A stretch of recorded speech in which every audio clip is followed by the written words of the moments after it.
Bienvenidos a este análisis. Arranquemos de una vez. Detrás de los recientes videos virales de destrucción de estatuas religiosas se esconde un choque mucho más profundo de lo que parece a simple vista. Lejos de ser simples actos de vandalismo al azar, al examinar los datos y las fuentes, emergen capas históricas y teológicas verdaderamente fascinantes. Hoy vamos a desempacar exactamente qué está impulsando este fenómeno en la actualidad. Pasemos a la sección 1. Ecos virales de la iconoclasia. Al observar lo que ocurre hoy en día, particularmente en nuestra región de América Latina, surge una pregunta que es casi inevitable. Cuando vemos estatuas de la Virgen María o de diversos santos siendo destruidas a martillazos en plazas públicas, ¿estamos ante un simple acto de vandalismo o es esto una manifestación de fe pura? Las fuentes nos indican que, para comprender los verdaderos motivos, hay que dejar de lado las suposiciones rápidas y examinar a fondo la cosmovisión de quienes realizan estas acciones.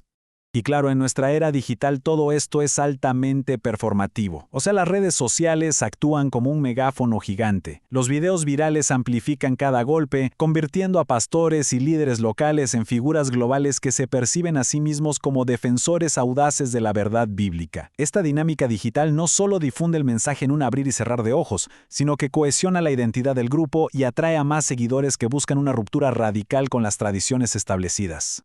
Sección 2. El mandamiento y la idolatría. Para entender el verdadero motor de estas acciones, tenemos que ir directo a una interpretación muy estricta del segundo mandamiento en el libro del Éxodo.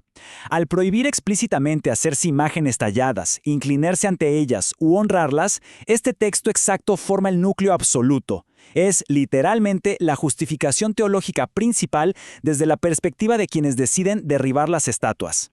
Y aquí entra un concepto fundamental, la latría o adoración absoluta.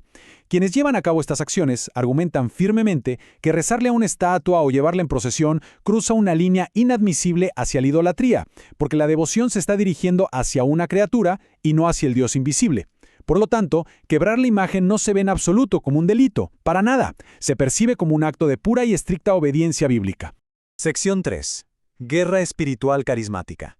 Ahora, dentro de las tradiciones carismáticas, romper una estatua se entiende como un acto profético de liberación, y no es algo que se haga al azar, sigue un proceso sumamente metódico. Paso 1. Identificar lo que se consideran fortalezas espirituales o sincretismo. Paso 2. Romper literalmente esas cadenas quebrando el objeto. Y el paso 3 es culminar con un llamado urgente a toda la comunidad para abrazar lo que consideran la verdadera fe. En América Latina esto tiene aplicaciones increíblemente reales. Las fuentes documentan casos específicos muy recientes. Hablamos de la destrucción a martillazos de altares de la Virgen de Guadalupe en el norte de México, o la quema de figuras de santos en plazas públicas de Brasil y Chile. Se ataca a estos íconos al ser vistos como el máximo símbolo de sincretismo, esa mezcla histórica de creencias indígenas y cristianismo.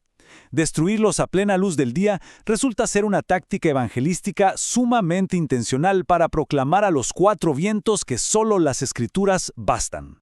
Sección 4. Raíces en la Reforma Protestante. Pero ojo, este impulso no nació en la era de los teléfonos inteligentes. Si retrocedemos a la Reforma Protestante en la década de 1520, Martín Lutero tenía una postura más moderada. Permitía las imágenes siempre y cuando fueran puramente instructivas. Sin embargo, para 1530, reformadores como Ulrico Zwinglio y Juan Calvino promovieron activamente su destrucción radical para purificar el culto. Hoy en día, vemos que muchos contextos pentecostales y bautistas modernos heredan directamente ese mismo celo calvinista y zwingliano por eliminar cualquier distracción visual. Sección 5. Veneración católica y consecuencias. El corazón de este desacuerdo radica en una distinción fundamental que los críticos de la iconoclasia subrayan con absoluta firmeza.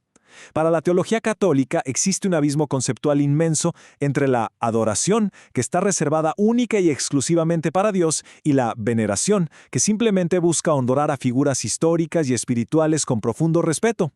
Para los católicos, e incluso para muchos protestantes más moderados, estas estatuas no son ídolos en lo absoluto. Funcionan como ayudas devocionales y recordatorios visuales de la encarnación, ese momento culminante en que Dios se hizo visible en Cristo. Podemos verlas como herramientas para enfocar la mente y el espíritu durante la oración, no como deidades en sí mismas. Y bueno, En el mundo real, cuando estas visiones chocan, las consecuencias son profundas y tangibles para las comunidades locales. A nivel social y legal, provocan una inmensa indignación, muchísimo dolor emocional y terminan siendo condenadas como un grave daño a la propiedad.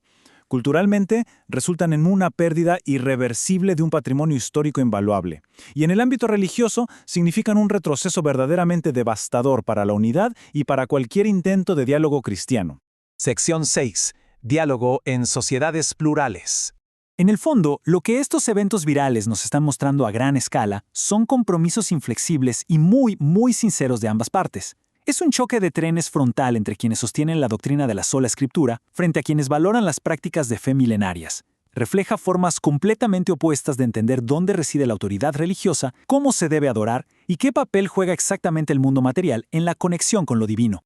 La conclusión más fuerte que sacamos de todas las fuentes es bastante clara. La destrucción del patrimonio y el consiguiente daño emocional rara vez logran convencer al otro bando. De hecho, suelen fortalecer los muros de la división.